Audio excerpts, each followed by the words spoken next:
அனைத்து நல்லுள்ளங்களுக்கும் வணக்கம். நான் ஆர்கே பேசுகிறேன். விக்மாசோட நெக்ஸ்ட் சேனல் வணக்கமாக. உலக செய்திகள், இன்றைய சிறப்பு செய்திகள். கொஞ்சம் மிக்ஸ்டு ரியாக்ஷனாக கொடுத்துடலாம். கொஞ்சம் சர்ப்ரைஸாக உள்ள வாங்க. என்ன தகவலாக இருக்கும் அப்படின்னு ஒரு சர்ப்ரைஸாக வாங்க. உங்களுக்கு நிறைய சர்ப்ரைஸாக அதிரடி தகவல்களும் காத்துட்ருக்கு. வாங்க நண்பர்களே, அதிரடி தகவலுக்கு செல்வோம். ஸோ பதிவுக்குள்ளே போகிறதுக்கு முன்பு நீங்கள் நம்ம சேனலை சப்ஸ்கிரைப் பண்ணலாம். சப்ஸ்கிரைப் பண்ணிட்டு வாங்க. மறக்காம பெல் பண்ணி கிளிக் பண்ணி ஆல் ஆப்ஷன்ஸ் கொடுங்க. வீடியோ கொடுக்கலாம்.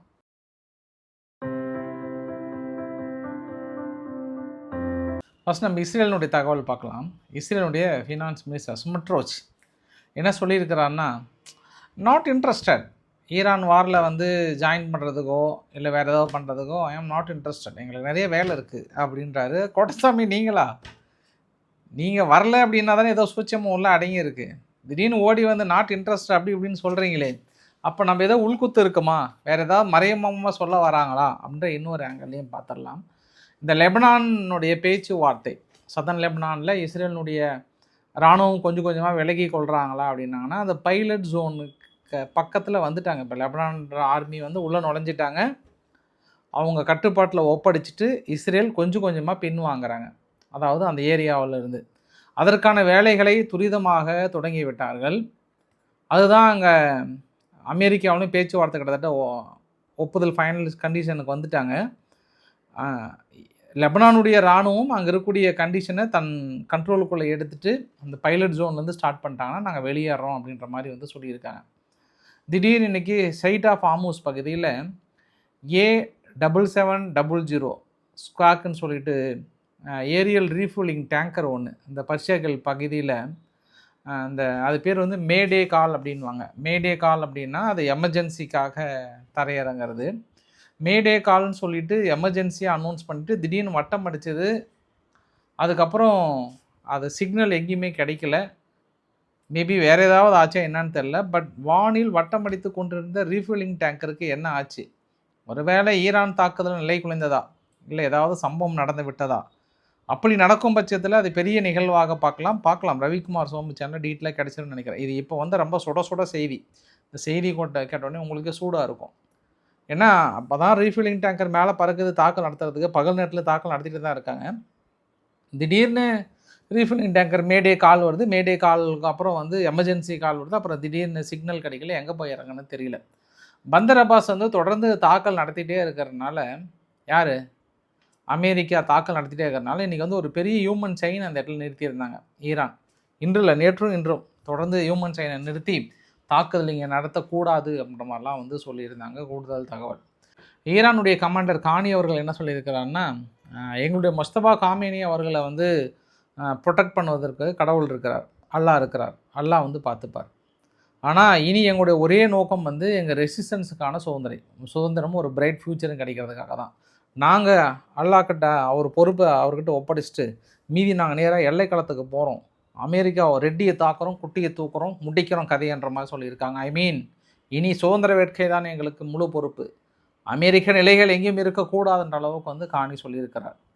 இந்த அமெரிக்காவில் மம்தானி, நியூயார்க்குடைய மேயர் என்ன சொன்னார்? நெதன்யாகு அவர்கள் நான் அரெஸ்ட் பண்ணிடுவேன் அப்படின்னு சொன்னார் இல்லையா? இன்றைக்கி ஐநாவுக்கான இஸ்ரேலினுடைய நிரந்தர தூதர் பேசும்போது, டெனான் அவர்கள் பேசும்போது, எங்கள் பிரைம் மினிஸ்டர் யார், உலகத்துக்கு நல்லது செய்யல எங்கள் பிரைம் மினிஸ்டரை நீங்கள் அரெஸ்ட் பண்ணிடுவீங்களா? நீ சரியான ஆளாக இருந்தால் எங்கள் ஆள் அங்கே தான் நியூயார்க்கில் நின்று அங்கே போடியமில் தான் நின்று பேசுவார். இஃப் யூ ஆர் டேர், தைரியமான ஆளாக இருந்தால் அவர் தொட்டுப்பார், கைது பண்ணிப்பார். அப்புறம் என்ன நடக்குதுன்னு மட்டும் பார், யாராலையும் அவரை தடுத்து நிறுத்த முடியாது அப்படின்னு ஐநாவில் போயிட்டு சபதம் விட்டுருக்குறாங்க. என்ன நடக்க போதோ தெரியல. அப்போ நெக்ஸ்ட் மந்த்து இஸ்ரேலுடைய பிரதமர் நெதன்யாகு அவர்கள் போகும்போது தான் தெரியும் என்ன நடக்க போகுதுன்றது தெரியும். ரைட்டு. அடுத்து நம்ம உக்ரைனுடைய தகவல் பார்க்க போகிறதுக்கு முன்பு, ஆப்கானிஸ்தானில் திடீர்னு ஒரு ஃப்ளட்டு, பயங்கரமான ஒரு ஃப்ளட்டு நூரிஸ்தான் ப்ரோவின்ஸில்.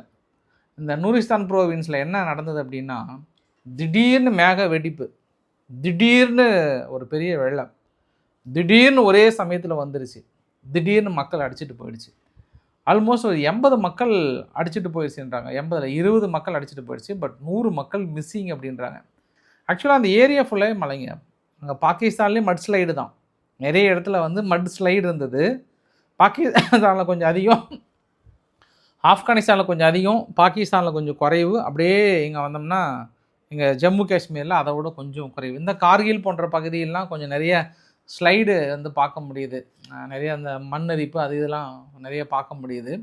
அதை விட கொஞ்சம் பாகிஸ்தான் அதிகம். பாகிஸ்தானை விட ஆப்கானிஸ்தான் நிறைய இழப்புகள் அப்படின்ற மாதிரி வந்து சொன்னாங்க. இன்னொரு இடத்துல வந்து சிலிலையும் இதே மாதிரியான ஃப்ளட்டு தான். அங்கேயும் கிட்டத்தட்ட 50 பேர் பக்கம் இருந்துட்டாங்க. அதே சீசிலின்னு சொல்லுவாங்க. அந்த கண்ட்ரியில் பார்த்தோம்னா வெறும் காட்டுத்தீ, பயங்கரமான ஒரு காட்டுத்தீ அடுத்த லெவலில் வந்து பரவிட்டே இருக்குது. ஐரோப்பாவில் காட்டுத்தீ இப்போ நேற்று வரைக்குமே ஓரளவுக்கு இருந்தது. இப்போ தான் கொஞ்சம் அங்கங்கே மழை பெய்ய ஆரம்பிச்சிருச்சுன்னாங்க. இன்றைக்கி கூட ஒரு சில நாட்டில் வந்து பெரிய அளவுக்கு இந்த ஐஸ் மழை வந்து பொழிஞ்சதாக சொன்னாங்க. அதனால் கொஞ்சம் வெப்பம் தணிகின்ற சூழ்நிலை இருக்குன்றாங்க. இருந்தாலும் கொஞ்சம் மேற்கு சைடெலாம் பார்த்தோன்னா கொஞ்சம் காட்டுத்தீயை வந்து பெரிய அளவுக்கு பாதிக்கப்பட்டிருக்கிறது. காகன் வேலி அப்படின்னு சொல்லுவாங்க பாகிஸ்தானில். அங்கே தான் பெரிய அளவுக்கு பாதிப்பு அப்படின்ற மாதிரி வந்து சொல்லியிருக்காங்க. இன்றைக்கி யூகேவுக்கு ஒரு செக் வச்சுட்டாங்க. யூகே வந்து வழக்கமாக அது ரொம்ப நாளாக எதிர்பார்த்த ஒன்று தான். ஏன்னா இவங்க தடை செய்யப்பட்ட கப்பல்களை நாங்கள் நிறுத்துகிறோம், ரஷ்யாவுடைய கப்பல் நிறுத்துகிறோன்னு சொன்னாங்கல்ல. யூகே என்ன பண்ணிட்டாங்க, லைவ் ஃபயர் வெஃபன் ஒரு ரோடு ஃபுல்லாக ஏற்றிட்டு ஒரு இடத்துக்கு இன்னொரு இடத்துக்கு ட்ரான்ஸ்ஃபர் பண்ணுறதுக்காக வந்தாங்களா, இல்லை சும்மாவே யூகே ஓட்டுறதுக்காக அப்படி சுற்றி ரவுண்ட் அடித்தாங்களான்னு தெரியல. யூகே என்ன சொல்கிறாங்கன்னா, எங்கள் கோஸ்ட் கார்டிலிருந்து ஒரு 46 மைலில் வந்து ஒரு லைவ் ஃபயர் வெப்பனோட ஒரு கப்பலை பிடிச்சிட்டோம், வார்ஷிப் வந்திருக்கு.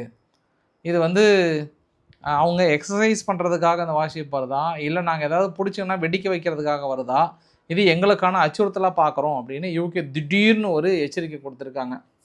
ஒருவேளை புதிய பிரதமர் தேர்ந்தெடுத்ததுக்கப்புறம் என்ன முடிவுகள் எடுக்க போகிறாங்கன்னு தெரியல, பார்க்கலாம் நம்ம.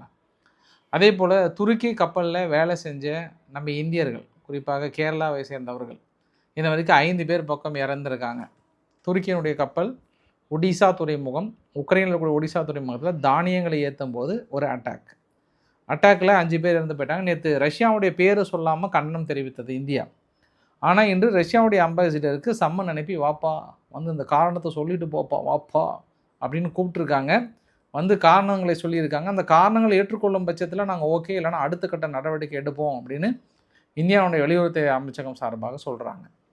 உக்ரைனுக்குள்ளே போனோம் அப்படின்னா ப்ரோட்டஸ்ட் தொடர்ந்து ஜெலன்ஸ்கிக்கு எதிராக போராட்டங்கள் கடுமையாக நடந்து கொண்டு தான் இருக்கிறது. நீங்கள் பார்க்குற பதிவுகள் எல்லாமே வந்து போராட்டம் கடுமையாக தான் இருக்குது. சிரக்சியும் வந்து தூக்கிறதா முடிவெடுக்கிறாரு. சிரக்சி என்ன பண்ணுறாரு, கமாண்டர் இன் சீஃபாக இருந்தார் உக்ரைனுக்கு. ஒரு ஃபைனல் ஸ்டேட்மெண்ட் ஒன்று எழுதுறாரு. இந்த ஃபைனல் ஸ்டேட்மெண்ட்டை முழுசாக படிச்சிங்கன்னா என்னை தூக்குற முடிவில் நீங்கள் மனம் மாறிடுவீங்க.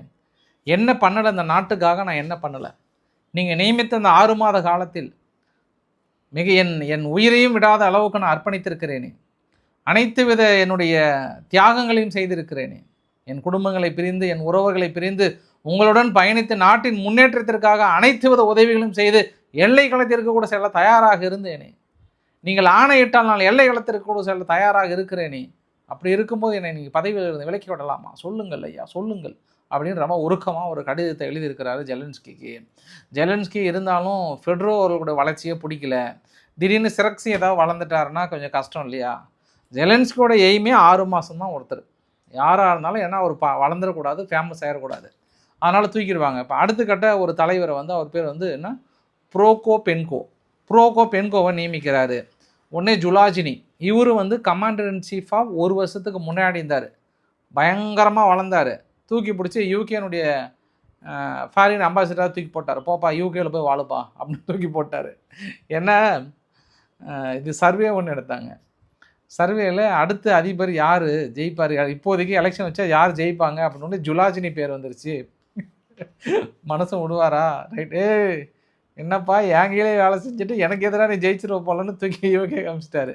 அதே போல் தான் இப்போ ரீசெண்டாக ஃபெட்ரோ அவர்கள் எலெக்ஷனில் ஜெயிச்சிருவாருன்ற மாதிரி சர்வே எடுத்துருப்பாங்க போல். ஃபெட்ரோவை கட்சி இது என்னது அமைச்சர்கள்லேருந்து தூக்குன்ற மாதிரி சொல்லியிருக்காங்க. அதனால் ஜுலாஜின் என்ன சொல்கிறாரு, நான் இருக்கும்போது வார் கிரைம் எண்ணிலடங்கா வார் கிரைம் பண்ணியிருக்கிறாங்க, அது நம்ம இராணுவத்துக்கே தேவையில்லாத நபர்னு ஒதுக்கி வைக்கப்பட்ட நபரை நீங்கள் தூக்கி முக்கிய பொறுப்பில் கொடுக்குறீங்க அப்படின்னா நான் என்ன புரிஞ்சுக்கிடணும் அப்படின்னு சொல்கிறாங்க. மேபி கமாண்டர் இன் சீஃபாக வந்து மைக்கேல் டிராப்டி அவர்களை வந்து தேர்ந்தெடுப்பதாக தகவல்கள் அரசியல் புரசலாக வருது. மைக்கேல் டிராப்டி அவர்கள் தான் அருமையான அற்புதமான நபர் அப்படின்ற மாதிரி வந்து சொல்லியிருக்கிறாங்க. இன்றைக்கி ரஷ்யா நிறைய தாக்கல் நடத்தியிருக்கிறது. ஜாப்ரோசியா பகுதியில் ரெசிடென்ட்ஸ் மீது தாக்கல் நடத்தப்பட்டதாக உக்ரைன் குற்றச்சாட்டு சுமத்துறாங்க. ரஷ்யா என்ன குற்றச்சாட்டு சுமத்துறாங்கன்னா, உங்களுடைய ஆயுத குடோன்களையும் உங்களுடைய இராணுவ பயிற்சியாளர்களும் இருந்த பகுதியில் நாங்கள் தாக்கல் நடத்திட்டுன்னு சொல்கிறாங்க. அது 2 பேத்துக்குமே வெளிச்சம் அது. ஏன்னா யார் உண்மை சொல்கிறாங்க, யார் பொய் சொல்கிறாங்க நீங்கள் முடிவு பண்ணிக்கோங்க. சமி ரீஜியனில் ஒரு எபிக் சென்டர் ஒன்று, ஐரோப்பா நாடுகளுடைய ஏற்றுமதி இறக்குமதி தளங்களோட எபிக் சென்டர். நம்ம வீடுகளுக்கு தேவையான அமேசான் மாதிரி அங்கே இருக்கக்கூடிய மிகப்பெரிய நிறுவனம் அங்கே அடிச்சிட்டாங்க. பதிலுக்கு பதில். நீ எங்கள் நாட்டில் இருக்கக்கூடிய அந்த வேர் ஹவுசஸ்லாம் அடிக்க ஆரம்பித்தா உங்கள் நாட்டில் இல்லையா? நாங்கள் அடிக்க மாட்டோமா? இனிமேட்டு எங்களுக்கு எதுக்கு இல்லை எல்லை? எங்களுக்கு எல்லையே இல்லை, எங்கள் தொல்லை தான் இனிமேட்டு உங்களுக்கு இருக்கும் அப்படின்ட்டு ரஷ்யாவும் மறுபடியும் தாக்கல் நடத்துகிறாங்க. இந்த ஹைப்பர் மார்க்கெட் அது இல்லாமல் ரெசிடென்ஸ் பில்டிங் தாக்கல் நடத்த மட்டும் இல்லை, ஒடிசா, இந்த ஒடிசா பகுதியில் தொடர்ந்து தாக்கல் நிகழ்த்தி கொண்டே இருக்கிறார்கள். ஒரு இண்டஸ்ட்ரியல் ஜோன் ஒன்று இருக்குது, அதையும் வந்து பெரிய அளவுக்கு அடிச்சிருக்காங்க. செர்னோயோ ரீஜியனில் ஒரு மிலிட்ரி ரெக்யூர்மெண்ட் ஆஃபீஸ் ஒன்று வந்திருக்கு. அந்த மிலிட்ரி ரெக்யூர்மெண்ட் ஆஃபீஸை முழுமையாக எலும்பு ஊடாக காய்ச்சடிக்கிறது. சரி, நேற்று ரஷ்யா ஒரு 10 தாக்குதல், மிகப்பெரிய ஒரு தாக்குதலை நிகழ்த்தியிருந்தாங்கன்ற ஒரு கூடுதல் தகவல். இந்த வார் வந்து அடுத்த கட்டத்துக்கு செல்லுது. இந்த உலகத்தையே வந்து போலிகளும் பொய்களும் புரட்டுகளும் நம்ப வைத்திருக்கிறது ரஷ்யா அப்படின்னு உக்ரைன் குற்றச்சாட்டு சொல்கிறாங்க. இதுவரை நாங்கள் உயிரோடு கைப்பற்றிய ஒரு 64 ரஷ்ய வீரர்கள் அவங்க உயிரோடு இருக்கிறாங்க. அவங்க பேட்டி அப்படியே எடுக்கிறாங்க. இங்கே வரப்பா உண்மையை சொல்லிவிடுப்பா, உண்மையை சொல்லிட்டா ஜெலன்ஸ்கிக்கு நல்ல மனசு உங்களை விட்டுருவார் அப்படின்னு அவங்க சொல்லிட்டாங்க. ஐயா, இது மாதிரி அவங்களோட வேலையே வந்து திடீர்னு இன்ஃபில்ட்ரேட் ஆகிறது. அதாவது உக்ரைனுக்குள்ளே அசாம ஊடுருவி வந்துடுது. ஊடுருவி வந்து ஒரு கொடியை நட வேண்டியது, ஒரு போட்டோவை எடுக்க வேண்டியது, இந்த பகுதியை நாங்கள் பிடிச்சிட்டோன்னு சொல்ல வேண்டியது, அதை ரஷ்யா நம்ப வேண்டியது, வீடியோவை வெளியிட வேண்டியது. இதுதாங்க ஐயா எங்கள் வேலையே. ஆக இவங்க என்ன சொல்ல வராங்கன்னா, இந்த மாதிரி அங்கங்கே கொடியை நட்டி போலியாக முன்னேறி விட்டோம் என்று உலகத்தை நம்ப வைத்து இப்படி ஏமாற்றி இருக்கிறார்களே, இது சரியா அப்படின்னு கேட்குறாங்க உக்ரைன் தரப்பில். நான் என்ன கேட்குறேன்னா, சரியில்லை. அப்போ எல்லா இடத்துலையும் போலியாக தானே கொடி நட்டு முன்னேறி இருக்காங்க. போங்களேன், போய் உள்ளே போய் பிடிச்சிக்குவாங்களேன். ஆளே இல்லை தானே, எதுக்கு உங்களுக்கு பிரச்சனை? அவங்க போலியாக இன்ஃபில்ட்ரேட் ஆகிட்டு ஒரு ஃபேக்காக ஒரு கொடியை நட்டி நிறைய பகுதியில் இப்படி ஏமாற்றி இருக்கிறாங்க அப்படின்னு சொல்ல உங்களுக்கு நம்பிக்கை இல்லைன்னா போங்கப்பா உள்ளே போய் செக் பண்ணுங்கள் அப்படின்ற இன்னொரு கேள்வியும் இருக்குது. ஒரு அதாவது ட்ரம்ப் ஆதரவாளர் ஒருத்தர், வழக்கமாக உக்ரைன் வந்து அப்படி இப்படி இருக்கும், கொஞ்சம் அப்படி இப்படி மோசமான நாடு தான் அப்படின்னு நினச்சிட்டு வந்தாங்களாம். வந்து இப்படி உக்ரைனை பார்த்ததுக்கப்புறம் வாட் ராங் வித் மீ, என்ன தப்பு, சே இப்படி ஒரு பொண்ணான நாட்டை நான் தப்பாக நினச்சிட்டேனே அப்படின்னு 2 நாளாக சாப்பிடலையே. அவங்க ரொம்ப மனவேதனைப்பட்டாங்களாம். நான் ரஷ்யா புரபகண்டாவில் நான் வந்து எப்படி ஏமாந்துருக்கிறேன், நேரில் வந்து பார்த்தா தான் தெரியுது என்ன ஒரு வளர்ச்சி, என்ன ஒரு வளர்ச்சி, ஆஹாஹாஹா அப்படின்னு அந்த அம்மா வந்து புகழ்ந்து தள்ளுறாங்களாம். அப்படின்னா அந்த அம்மாவே எப்படி ஏமாற்றிருக்கிறாங்க ரஷ்யாவுடைய புரபகண்டா, அந்த இப்படி தான் இந்த உலகத்தை ஏமாற்றுவாங்க. பேசினா உண்மையை மட்டும் பேசணும். ஜெலன்ஸ்கி மாதிரி உக்ரைன் மாதிரி வாழ்க்கையில் உண்மை மட்டுமே பேச வேண்டும்ன்றாங்க. ஹரிச்சந்திரனே தோற்றுருவார். இப்போ ஜெலன்ஸ்கிட்டையும் உக்ரைனுக்கிட்டையும் ஹரிச்சந்திரனே வந்து தோற்றுருவாங்க. எப்பா எப்படிப்பா இப்படி உண்மையாக வாழ்கிறீங்கன்ற அளவுக்கு ஷாக் ஆகிடுவாங்கன்னு நினைக்கிறேன். இதுக்கப்புறம் உலகத்தில் நோபல் பரிசுக்கு வந்து உண்மைக்கான பரிசு ஒன்று அனௌன்ஸ் பண்ணாங்கன்னா அது ஜெலன்ஸ்கிக்கு தான் கிடைக்குன்றாங்க அந்த அம்மா. அந்த அளவுக்கு திடீர்னு வந்து போற்றி புகழ்கிறாங்க. போன உடனே ஏதாவது நீட்டிட்டாங்களா என்னன்னு தெரியல, லஞ்சமா ஏமா கொஞ்சம் 2 புகழ்ந்து சொல்லுமா அப்படின்ட்டு என்னன்னு தெரியல. நார்மலாகவே இந்த இன்ஃப்ளூயன்சர் இந்த சாப்பாட்டு கடையெல்லாம் போயிட்டு சாப்பிட்டு ஆஹா ஓஹோ இந்த கடை சாப்பாடு மாதிரி உலகத்தில் எதுவுமே இல்லைன்னு வாங்க, கடைசியில் போய் பார்த்தா வாயில் வைக்க முடியாது, அந்த மாதிரி இருக்கும். டே எப்படா நீ சொன்னா நான் வீட்டிலேருந்தே பாக்ஸில் வச்சு சாப்பிட்டு சும்மா கதையை விட்டணுமா பணத்தை வாங்கிட்டு, அந்த மாதிரி நீ ஏதாவது காசு வாங்கிட்டு புகழ்றியாமா அப்படின்னு இன்னொரு கோணத்துலேயும் நம்ம பார்க்க வேண்டியதாக இருக்கிறது. இருந்தாலும் உக்ரைனுடைய ஒரு ட்ரோன் அப்படியே கிடைமட்டத்திலே கிரிமியாவில் இருக்கக்கூடிய ஒரு வரிசையில் நின்று கொண்டிருந்த ஆயில் டேங்க் மீது தாக்கம் நடத்தியிருக்கிறோம். இந்த அளவுக்கு மக்களோடு மக்களாக ஊடுருவி இனி கிரிமியாவுக்குள்ளே அடிப்பது தான் எங்களோட முதன்மையான நோக்கம் என்று, இனி கிரிமியா முழுவதும் அஞ்சப்பட வேண்டும், அவர்கள் விட்டு ஓட வேண்டும் என்ற குறிக்கோளும் தொடர்ந்து நாங்கள் தாக்கல் நடத்தி கொண்டிருக்கிறோம் என்று உக்ரைன் கூறிக்கொண்டிருக்கிறது. அந்த அளவுக்கான ஒரு பதற்றத்தை உருவாக்கி கொண்டிருக்கிறது உக்ரைனிலே, கிரிமியாவிலே. அங்கேயும் இன்னும் அதை தொற்றி கொண்டு தான் இருக்கிறது. ஃபைனலாக இந்த வீடியோட நிறைவு பகுதியில் ஒரு சண்டை காட்சியோடு முடிச்சிடலாம். இந்த மாபெரும் சண்டை காட்சி எங்கே அப்படின்னா, சீனாவுடைய கோஸ்ட் கார்டுக்கும் பிலிப்பைன்ஸ் நேவிக்கும் இடையில் செகண்ட் தாமஸ் ஷோல்னு சொல்லுவாங்க, அந்த தென் சீன கடல் பகுதியில் எங்கள் ஏரியாவில் என்னலே பண்ணுற அப்படின்னு 2 பேர் அந்த மட்டை எடுத்து அடிச்சுக்கிறாங்க. இப்படி இந்த பக்கம் ஹைன்னு இந்த பக்கம் அந்த பக்கம் அடிச்சுக்கிறாங்க. சீனாவுக்கும் பிலிப்பைன்ஸுக்கும் ஒரே சண்டையாக இருக்குது அந்த ஏரியாவில். வழக்கமாக இந்த மாதிரி குச்சியில் சண்டை போகிறதே வேலையாக போச்சு. நம்மக்கிட்ட ஒரு டைம் வந்து இந்த டார்ச்சர் பண்ணிகிட்டு இருந்தாங்க இல்லைங்க, அதே மாதிரி அங்கே என்ன நடக்க போதோ தெரியல. பிலிப்பைன்ஸ் பொங்கி எழுவாதீங்க, கொஞ்சம் அமைதியாக இருங்க, சாந்த ஸ்வரூபமாக இருங்க, அது உங்களுக்கும் நல்லது, எல்லா உலகத்துக்கும் நல்லது. இதோடு இந்த செய்தியை முடிச்சுக்கிறேன். அடுத்த செய்தி ஃப்ரெஷ்ஷான செய்தி நைட்டு சந்திக்கலாம் நாம. ஸோ பிடிச்சிருந்தா லைக் பண்ணுங்கள், ஃப்ரெண்ட்ஸுக்கு ஷேர் பண்ணுங்கள், சப்ஸ்கிரைப் பண்ணுங்கள் ரவிக்குமார் சேனலில். வணக்கம்.